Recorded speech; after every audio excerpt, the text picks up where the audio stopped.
Bonjour à tous, on va poursuivre notre aventure sur la naissance de la ville de Caen et comment Caen est arrivé en Ligue 2. Non, je déconne. L'épisode d'aujourd'hui portera sur la période gallo-romaine et l'Antiquité. Si vous n'avez pas vu l'épisode précédent, vous pouvez cliquer sur la fiche juste ici pour pouvoir avoir l'histoire dans l'ordre. C'est quand qu'on arrive épisode 2, c'est maintenant.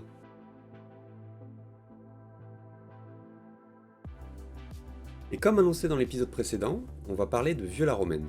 Vieux-la-Romaine est un site archéologique correspondant à la ville d'Aregénua, qui se situe sur la commune de Vieux, à quelques kilomètres au sud de Caen. Aregénua qui voulait dire en gaulois, au-dessus de l'embouchure. La cité a été créée au 1er siècle après Jésus-Christ et est le chef-lieu des Viducas. Alors les Viducas, c'est un des peuples de la Gaule lyonnaise. La Gaule lyonnaise était une des 3 provinces de la Gaule, avec la Gaule aquitaine et la Gaule belgique. La Narbonnaise au sud étant une province romaine depuis plus d'un siècle avant Jésus-Christ, au moment des premières conquêtes de la Gaule par les Romains.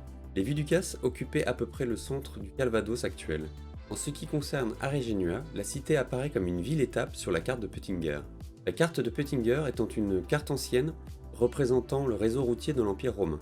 L'âge d'or de la cité se situe autour du 2e et 3e siècle et décline peu à peu à la fin du 3e siècle, à force d'invasions barbares et du fait qu'au temps de la christianisation, elle ne devient pas évêchée, à la différence des autres cités de la future Normandie. Vous pouvez actuellement visiter le musée de Vieux-la-Romaine ainsi que ses 3 sites archéologiques pour environ 5 €. Je vous mets tout ça dans la description. En parallèle, du 1er au 3e siècle, un bourg se développe sur l'emplacement actuel de l'abbaye aux Hommes, à proximité d'une voie romaine qui relie Agostodorum, qui est devenu maintenant Bayeux, à Lexoviorum, qui est maintenant Lisieux. Même s'il est difficile de mesurer le degré exact d'urbanisation du secteur, il semble que l'occupation humaine était dispersée sur un territoire d'environ 8 hectares. Du nord de la voie romaine, rue de Saint-Martin et rue de Bayeux, à l'est, l'église Saint-Étienne-le-Vieux, au sud, le Grand Odon, et à l'ouest, le site du Mont-Sauveur. Ce bourg n'avait aucune fonction politique ni administrative puisque ce rôle était réservé à Aregénua. Les fouilles menées de 1979 à 1981 sur l'ancienne école normale, actuellement Artothèque, ont permis de mieux cerner l'organisation du vicus gallo-romain. Le vicus étant le nom latin pour désigner une petite agglomération.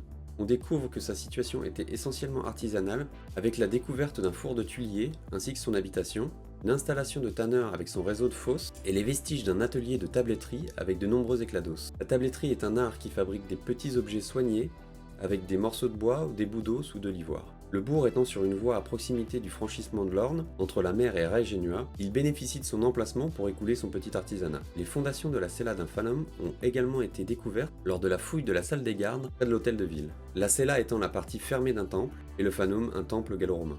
Une organisation viaire, c'est-à-dire un réseau routier, ainsi qu'un réseau de fossés de drainage, ont également été mises au jour. Le premier système, constitué d'un apport massif de remblais qui était censé stabiliser les berges de l'Odon, est un échec, et les berges de l'Odon sont progressivement abandonnées. Un canal, traversant le vicus d'ouest en est, est alors creusé à la fois pour assainir le terrain et servir d'installation portuaire sommaire. Les berges du canal sont aménagées et la voie d'eau est suffisamment large pour laisser passer des petites barques à fond plat. Au IIIe siècle et surtout à partir de 275, les invasions barbares mettent fin à la postérité et désorganisent les réseaux commerciaux. Le bourg artisanal se tourne alors plutôt vers des activités agricoles.